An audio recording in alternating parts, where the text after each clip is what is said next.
Come on, Rodney. Come on, Rodney. Come on, Rodney.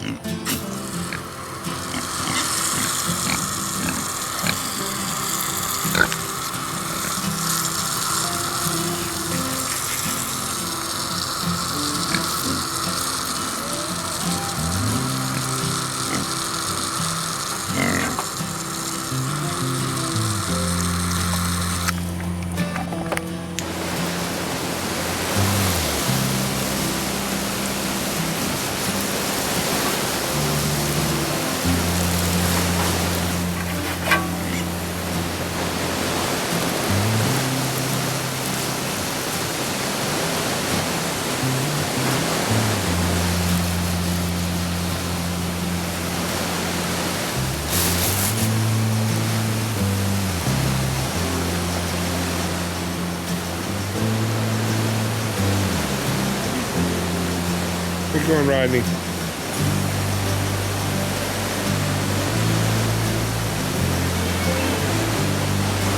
Feels good, huh?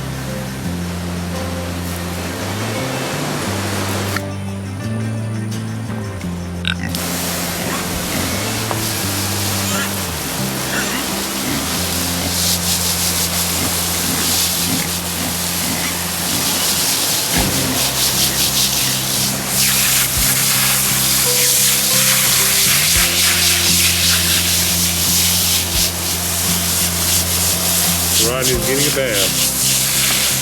Well, not really. Just the hose down.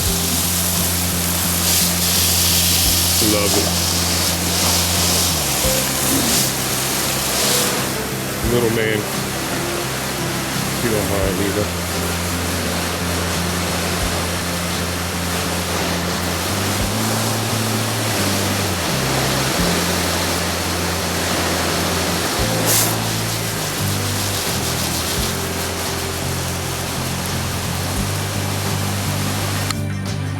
There you go, buddy.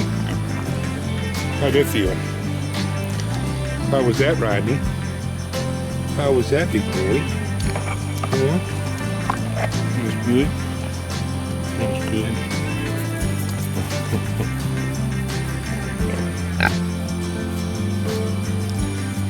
Oh, no.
Coons love to stay cool in the summer. That's why we got their little pond down there for them, the watering hole. And I just took off the tarps, the last bit of the tarps on their stalls, so they can have some open airflow now. And we keep fans on them in the summertime, even though they have shade. I mean, we're able to do it, so why not? Help keep them cool.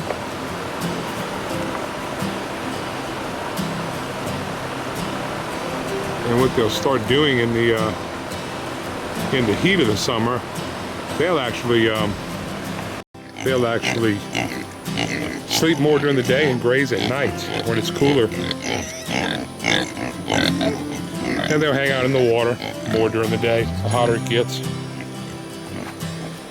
That's why it actually feels good for them to have mud on them and help protect your skin. They can get sunburned, especially the little white ones.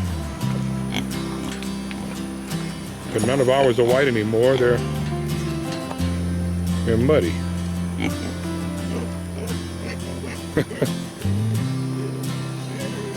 Sierra and Peaches.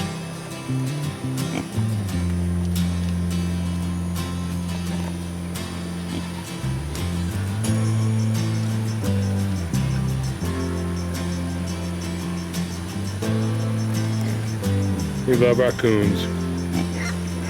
It's a great little pig to have on a homestead. Easy to take care of. They graze. They don't tear up the ground. Ours don't. I think it's in their bloodline. So ours don't root at all. You can. The only area of the ground is.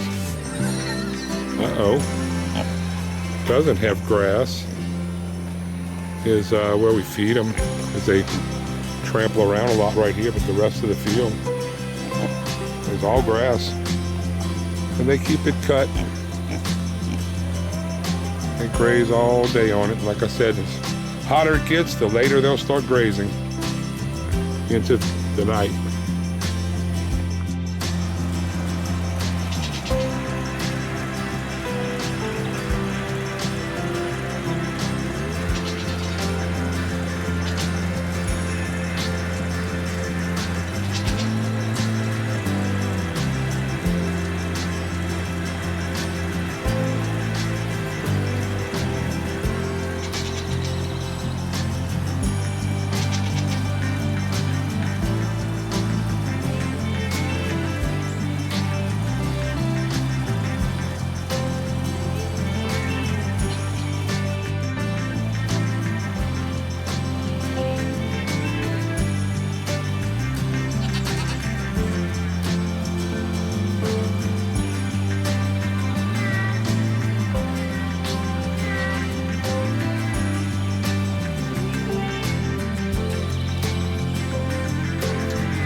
Let's see if we get some quail eggs.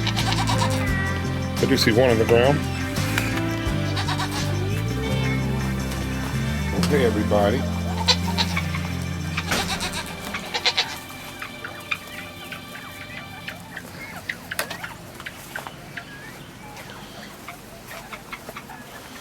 Let's see if there's anything under here. And there it is.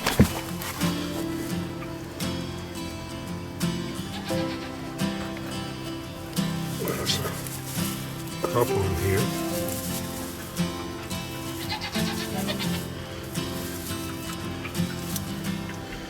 Four little eggs so far.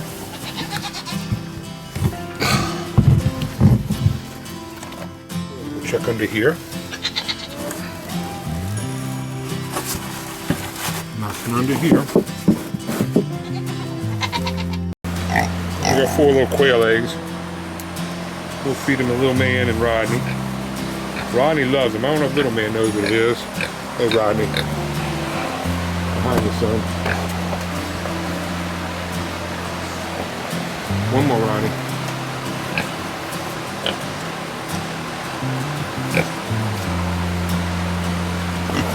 Little Man missed his. No matter, Rodney. You better hurry up, Little Man. You got two more.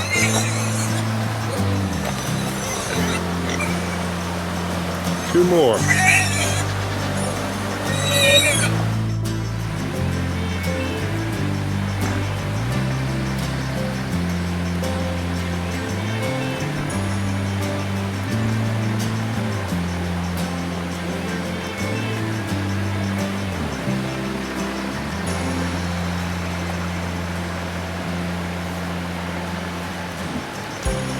Another great thing about the Kune is they don't get very large. 300 pounds. Some maybe will get 400, but no bigger than that. So they're easy to handle. They have excellent temperaments. Tell you, when Pookie and Daisy, our two sows, had their babies, I was right there with them the same day, having both of them having babies.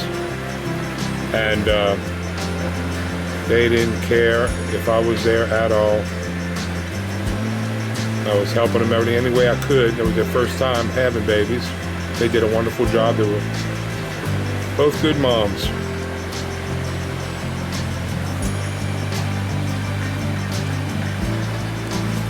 Rodney found the other two quail eggs. And even Rodney, for being a boar, a couple years old now, he's very gentle, does belly rubs. He'll never, no signs of aggression whatsoever. Just a big baby. And that was a big deal why we got Kunes on the homestead. Of course, we wanted an excellent quality meat, which the Kune provides. And their dispositions are awesome. They love attention and love to graze, which is a big plus. Helps cut back on the feed. As long as you have some good grass for them, good pasture, they're happy and healthy. And of course we feed them still through the summer. Wintertime we have to feed them more because the grass is not as nutritious.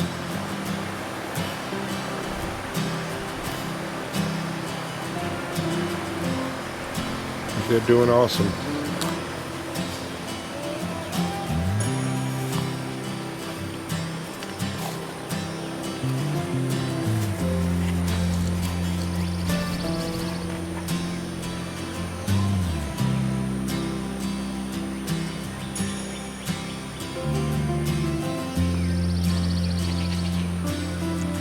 So the Kune is a heritage breed from New Zealand. Again, it's prized for its meat and lard. Kunes have a lot of lard. They're not going to give you the meat production as other breeds of pigs will, that are raised strictly for meat.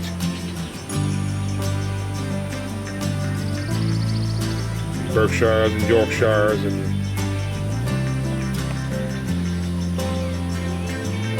some of the other breeds. But Kune meat is like prime beef. It's the best.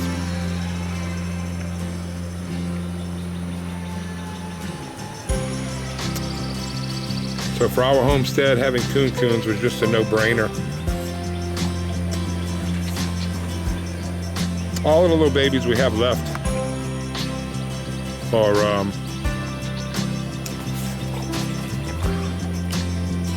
already bought and paid for, so to speak. We are raising them for some family and friends, and one for us.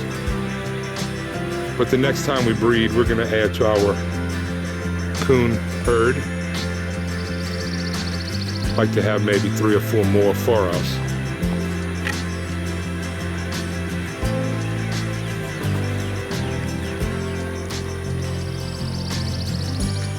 You know, from what we were reading when we decided to give them this part of the pasture, we didn't know if this was going to be big enough. Some people were talking you need X number of pasture or for so many pigs or whatever, but I mean, we've got 7 in here and we could have quite a few more with no problems. They actually mess along the fence line here. Not where they eat, not where they sleep. All of that area is very clean. And yes, they graze, and they'll graze all summer. But I expected really to have to add more fencing soon, and I just don't see that happening. As a matter of fact, I'm going to have to get back in here and cut the grass.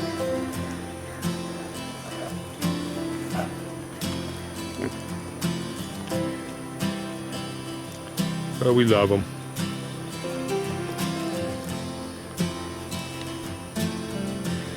I tell you, they make great pets. So if you're looking to have a coon as a pet, or if you're having a coon on the farm for meat to raise, they're very social animals. Coons need other coons to be with. So, highly recommend, if you're going to get into coons, get a minimum of 2. Minimum of 2. They need the companionship. And anybody that raises coons will tell you the same thing.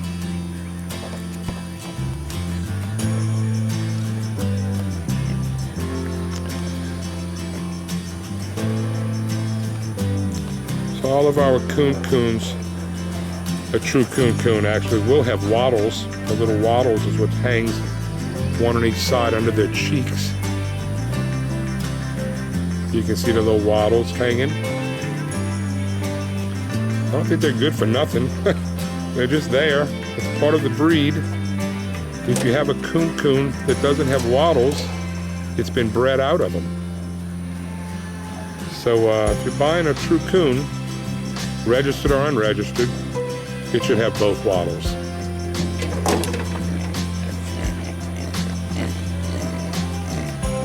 You can see Miss Daisy's wattles hanging. So cute. And there's her little wattles.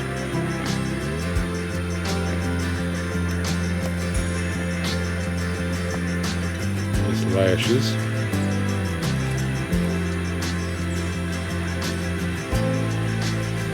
Actually, that's Bunny. There's Lashes. She was named Lashes because her eyelashes are so darn long. And her hair, too, is long. Coons have long hair. Of course, but longer than most others, pigs.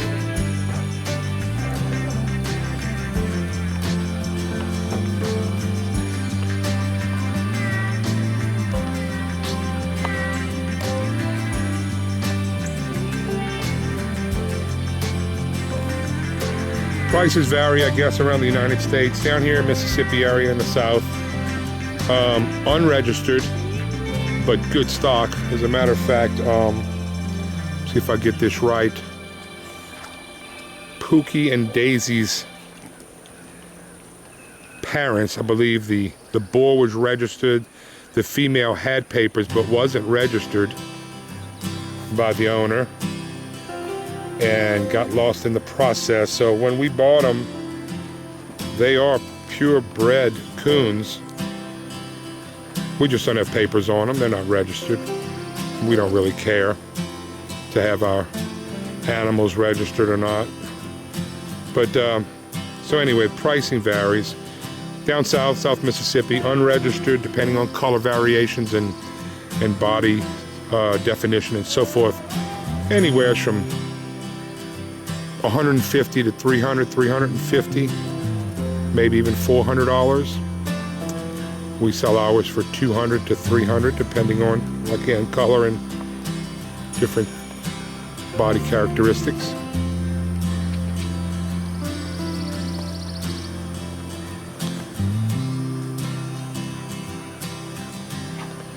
But registered can go from $700, $800 up to $1,600, $1,700. If that's what you want.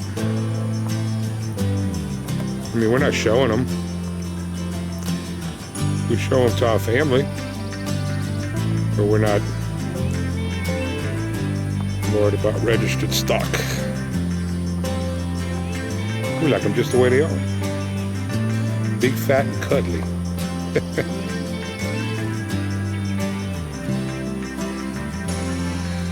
That's Daisy and her sister, Pookie.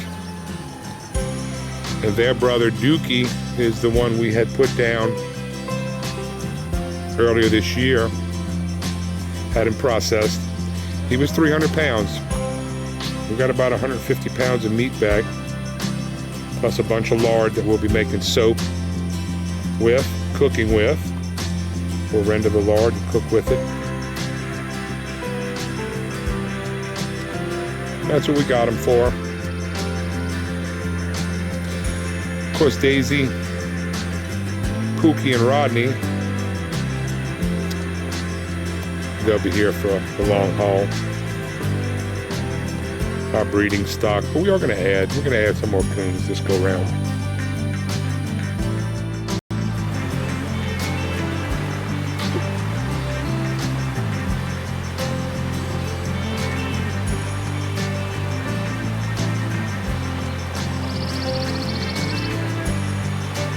Since we bred our goats, our 3 nannies will have babies in August. And we might go ahead and breed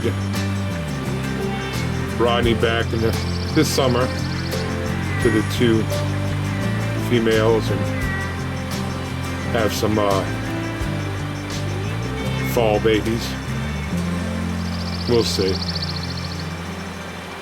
If not, we'll wait till after the first of the year and have some springtime babies.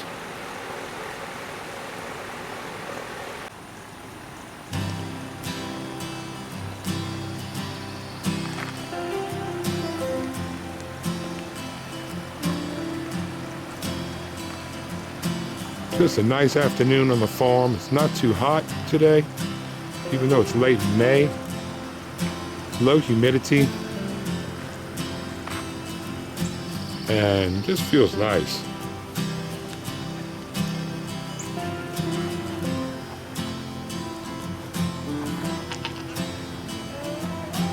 And these 3 little girls are getting rounder. Hello, Miss Sunshine.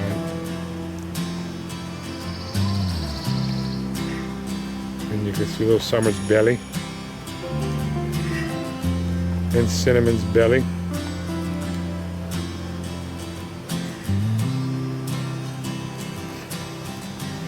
With the little babies coming. I can't wait. We love our little goat babies. We'll have a lot of videos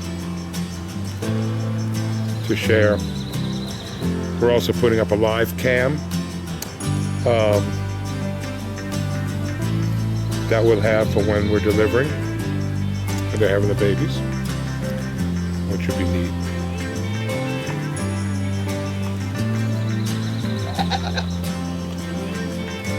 So another good thing in the summer for the goats also, all the grass and weeds and shrubs are growing and they love to forage. So again, it kind of helps offset the feed.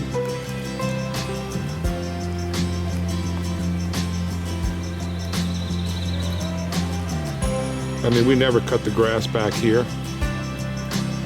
They keep it mowed. And they will clear some land if given the opportunity. They'll eat thickets and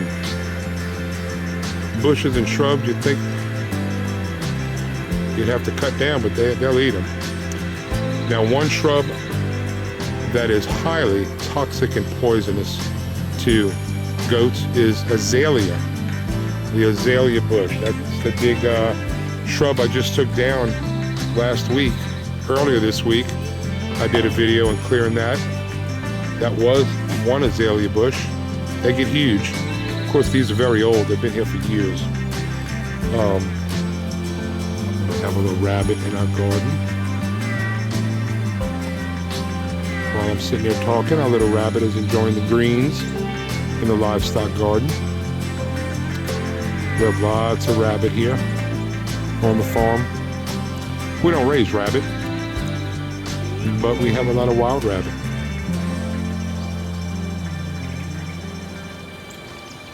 So, he'll be eating good. Hopefully he doesn't eat our plants that we're trying to get our zucchini, squash, and melons off of. I don't think he will.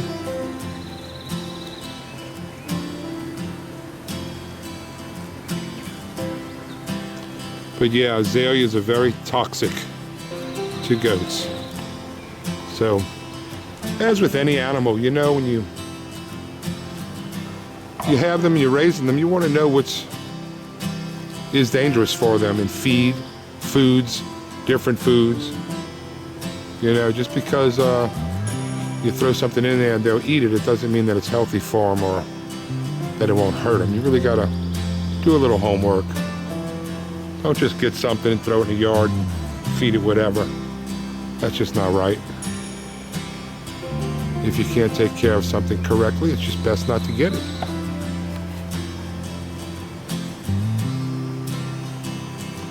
So you should always do your homework. So these are our little Nigerian dwarf goats. Milk goats. That's what they're raised for. They're full grown, they're small. A little over 2 foot high. Like I said, the babies. Man, it don't get no cuter. And one day, we are going to have a milking parlor. One of these days. And these little girls will give us some great goat milk. And we'll make some butter and goat cheese and other stuff. I love working with goat cheese. Just not there yet. We got so much things in the fire right now. But if the good Lord permits, we'll be there and we'll milk our little goats. We're definitely going to add to this herd on this litter when they're having babies this next couple months. We'd like to maybe add 3 or 4 more. Since we don't have a billy,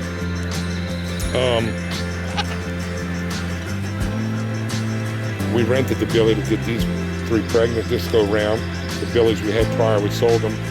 I think what we're doing this year is a good friend of ours has some Nigerian dwarfs, Miss Lauren, and I believe Courtney worked something out with her where we're going to trade out one of her baby billies for a little nanny. So we'll get a billy.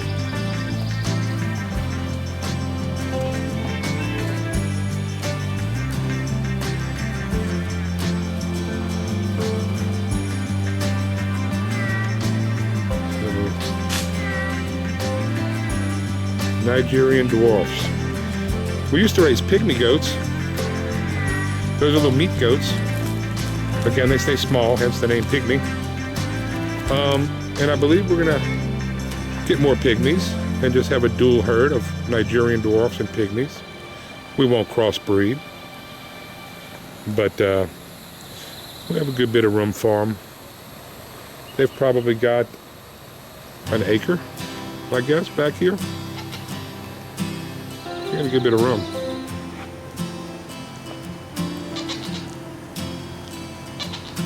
The little rabbit's enjoying himself. Just so cool when you're out here in the country, and we're in the rural area of the country, which is wonderful, quiet, peaceful. There's so many varieties of animals that come out, wild animals. Rabbits, and we have the gray squirrel, black squirrel, red fox squirrels. We have turkeys that come through. We have some beautiful deer that come through the property. See those often. No hogs. Thank God. I think the donkeys keep the hogs, wild hogs at bay. They do have wild hogs around here. We're not terribly far from the big river area and wildlife management area. They're loaded with them there. But we don't see wild hogs on our property, which is good.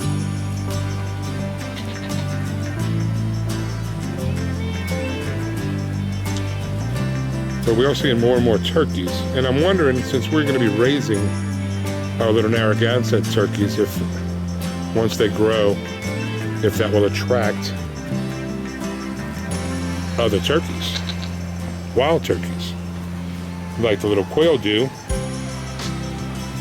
because they'll start hooting and hollering and doing their little bobwhite sounds. And we have loads of wild quail that just come around and hang out.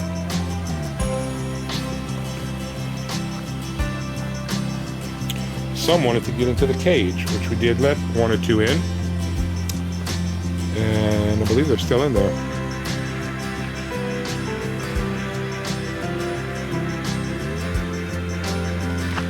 Well, I guess that's it for this beautiful evening.